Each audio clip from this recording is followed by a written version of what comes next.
et sous ton aile. Shalom peuple de Dieu, que le nom du Seigneur soit glorifié dans vos maisons, qu'il soit reconnu comme l'unique, le seul véritable Dieu. Nous voulons partager encore la parole de Dieu et découvrir le pouvoir que nous avons. Dans la Bible, il est écrit, quand vous lisez dans les livres de 2 Corinthiens chapitre 5, verset 17, il est écrit, si quelqu'un est en Christ, il est devenu une nouvelle créature. Les choses anciennes sont passées. Et voici, toutes choses sont devenues nouvelles.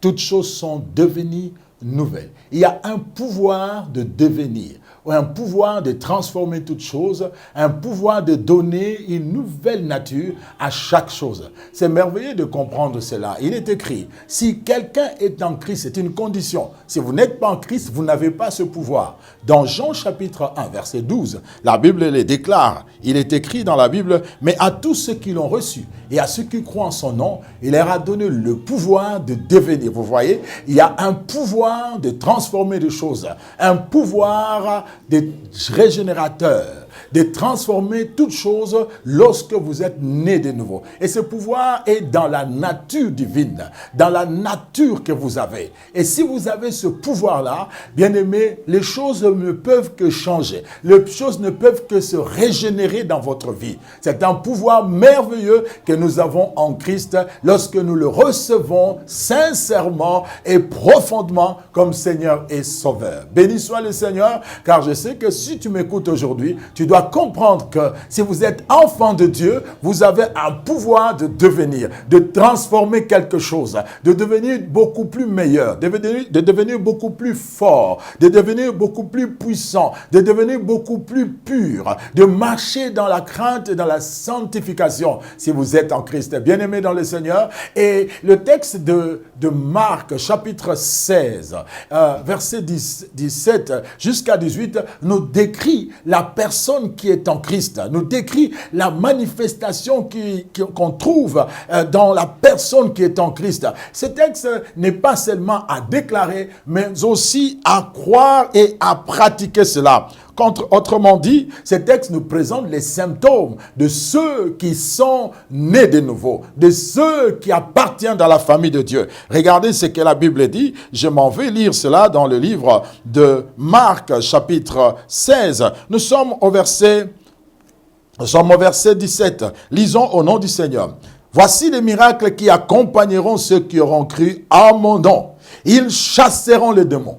La Bible dit les miracles qui accompagnent ceux qui auront cru à mon nom. Ce verset nous montre les signes qui identifient ceux qui sont nés de nouveau et ceux qui ne sont pas. Si vous êtes réellement nés de nouveau, voici les signes qui accompagneront votre vie. Voici les signes dont on va constater que vous êtes réellement nés de nouveau. Voici les signes. La première des choses dit, ils chasseront les démons.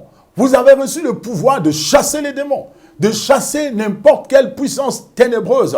Vous avez reçu le pouvoir de chasser le démon. C'est un pouvoir merveilleux. Ce pouvoir de devenir vous donne aussi la capacité de chasser les démons. Je déclare dans le précieux, merveilleux nom de Jésus, aucun démon peut rester dans ta vie, aucun démon peut déranger ta vie, ni ta maison, ni ton travail, ni ta femme, ni tes enfants, parce que vous avez en vous quelque chose de beaucoup plus grand, c'est le pouvoir de devenir, et ce pouvoir vous donne l'autorité de chasser n'importe quel démon. Béni soit le Seigneur pour cela. La deuxième vérité, la Bible dit, ils parleront de nouvelles langues.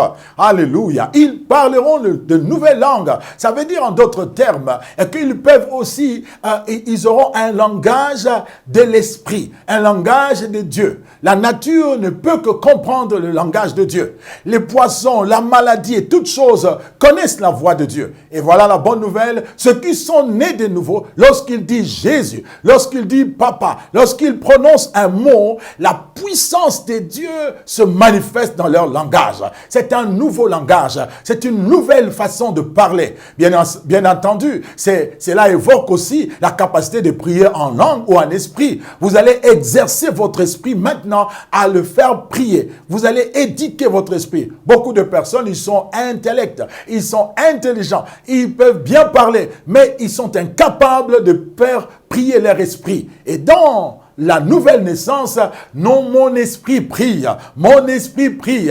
Et quand mon esprit prie, parle de langue inconnu, de langue qui dépasse votre entendement. Que le nom du Seigneur soit glorifié. Je déclare et je le crois, maintenant que vous êtes en train de m'écouter. Si vous n'êtes pas rempli du Saint-Esprit, ouvrez grandement votre cœur, que l'Esprit de Dieu descende sur vous et des nouvelles de paroles, de langues vont commencer à sortir. Vous allez parler en nouvelle langue. La troisième vérité, c'est qu'ils saisiront de serpents. Oh, gloire au Seigneur. Ils saisiront de serpents. Saisir un serpent, ça veut dire tout simplement avoir la maîtrise sur le diable et sur les démons. Vous allez saisir le serpent. Vous allez maîtriser toutes les œuvres de ténèbres. Alléluia. Il y a deux puissances que vous devez comprendre que Jésus a soulignées dans la parole de Dieu. C'est qu'il a dit, voici, je vous ai donné le pouvoir de marcher sur le serpent et sur le scorpion. Bien-aimés dans le Seigneur, vous avez le pouvoir de saisir le serpent. Autrement dit, d'avoir la maîtrise de toutes les choses.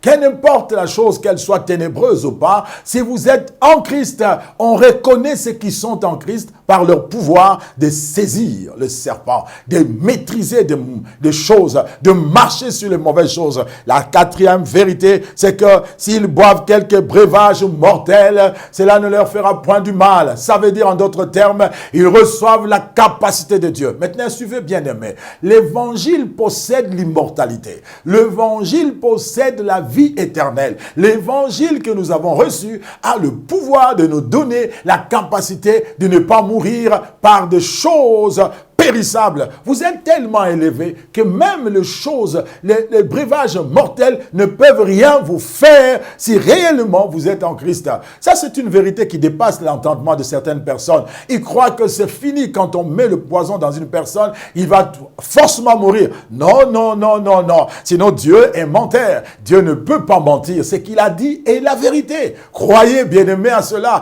Recevez cette révélation et le gardez dans votre esprit. La cinquième vérité, la Bible dit, si ils imposent les mains aux malades et les malades seront guéris. Oh, tu peux me montrer tes mains, je vais te montrer la paume de mes mains, et quand vous regardez la paume de mes mains, recevez la puissance de Dieu. Alléluia. Vous aussi, vous pouvez imposer vos mains et sur vous-même et sur les personnes qui sont malades. Ils seront guéris.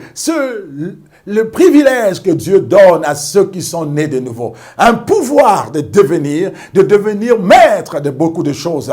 Vos mains dégagent une puissance. Habakkuk chapitre 3, verset 4, la Bible dit, de sa main, le rayon de gloire sortait. Quand on regarde les mains de quelqu'un, il y a la grâce de Dieu. Maintenant, écoutez bien aimés, vous pouvez chasser les démons en disant Jésus, mais aussi votre corps de la nouvelle nature a la capacité de faire fuir les démons. Oh, je suis très heureux de vous annoncer que l'ombre de Pierre guérissait les malades, les linges qui touchaient le corps de Pierre, de Paul, chassaient les démons, menaçaient les puissants des ténèbres. Ceci veut dire tout simplement, tout ce qui vous touche peut aussi changer de vie des gens. Un pouvoir de devenir est même dans vos mains. Recevez cela au nom de Jésus. J'aimerais prier pour toutes les personnes qui n'ont pas encore reçu Jésus. Si vous recevez Jésus maintenant comme Seigneur et Sauveur, alors vous recevez ce pouvoir de devenir enfant de Dieu. Et ce pouvoir transforme votre existence, transforme votre vie. Est-ce que tu peux recevoir Jésus comme Seigneur et Sauveur? J'aimerais bien aimer que tu répètes avec moi et que tu dis cette prière. Seigneur Jésus, j'ouvre mon cœur aujourd'hui et je t'accepte ma vie comme mon Sauveur et mon Seigneur. Entre dans ma vie. Fais de moi la personne que tu veux que je sois. Merci de me donner le pouvoir de devenir enfant de Dieu. Je le suis maintenant au nom de Jésus. Tout ce qui est à moi reçoit aussi ce pouvoir. Ainsi, dans le nom de Jésus, si tu es malade, je déclare la guérison sur toi. Tu peux être certain, car maintenant, la puissance de Dieu agit dans ta vie pour être guéri au nom de Jésus. Est-ce que tu peux me dire Amen? Que Dieu vous bénisse. Amen. Ta bienveillance, ô Éternel, vaut mieux que tout ce que j'ai vu.